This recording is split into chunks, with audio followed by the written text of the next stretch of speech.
தேவனுக்கே மகிமை உண்டாவதாக. இந்த புதிய நாளிலும் கர்த்தர் நமக்கு தரும் ஆறுதலின் மன்னா. சோர்ந்து போன நம் இருதயங்களை தேற்றுகிற ஒரு உன்னதமான சத்தியத்தை இன்று நாம் தியானிக்க போகிறோம். நாம் பாவிகளாய் இருக்கையில் கிறிஸ்து நமக்காக மரித்ததினாலே தேவன் நம்மேல் வைத்த தமது அன்பை விளங்க பண்ணுகிறார். ரோமர் 5:8. அப்போஸ்தலனாகிய பவுல் ஒரு காலத்தில் இயேசுவின் சீடர்களையும் விசுவாசிகளையும் துன்புறுத்தி கொலை செய்ய தேடி அலைந்த சவுல் என்ற மனிதன்தான் இந்த பவுல். இவர் இந்த நிருபத்தை ஆவியானவரின் ஏவுதலால் நமக்கு அருளியவர். அப்படிப்பட்ட பவுல் இயேசுவின் மகா பெரிய கிருபையினாலே மாற்றப்பட்டார். நான் ஒரு பாவியா இருந்த போதே எனக்காக இயேசு சிலுவையில் மரித்தாரே என்கின்ற சத்தியம்தான் பவுலை திடப்படுத்தியது. தன் கடந்த கால பாவங்களை குறித்து அவர் சோர்ந்து போகாமல், நான் இப்படி இருக்கிறது தேவ கிருபையினாலேதான் என்று தன்னை திடப்படுத்திக் கொண்டு தைரியமாய் ஊழியம் செய்ய இந்த வசனத்தின் ஆழமான அன்பு அவருக்குள் பலனை தந்தது. இன்று இந்த வசனத்தின் மூலம் நாம் எப்படி திடப்பட வேண்டும் தெரியுமா? நாம் தகுதியுள்ளவர்களாய் மாறின பிறகு இயேசு நம்மை நேசிக்கவில்லை. நாம் தகுதியற்றவர்களாய் பாவிகளாய் இருந்த போதே அவர் நமக்காக தம் ஜீவனை கொடுத்தார். அவருடைய அன்பு நிபந்தனையற்றது.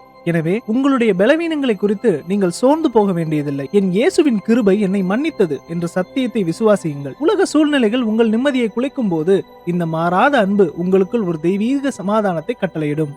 புதிய நாளுக்காக ஜெபிப்போமா? எங்களை நேசிக்கின்ற நல்ல தகப்பனே, நாங்கள் பாவிகளாய் இருந்த போதே நீர் எங்களுக்காக மரித்தீர் என்ற உன்னத சத்தியத்திற்காக உமக்கு ஸ்தோத்திரம்.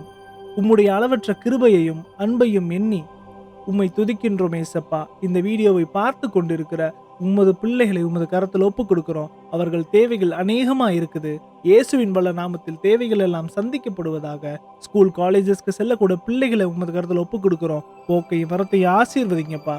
தேவைகளுக்காக ஜெபிக்கிறவர்களுக்காக நான் ஜெபிக்கிறேன் தகப்பனே. ஒவ்வொருவரையும் பேரு பேராய் உமது கருத்தில் ஒப்புக் கொடுக்கிறேன். நீரே அவர்களை ஆளுகை செய்து ஆசீர்வதிப்பீராக.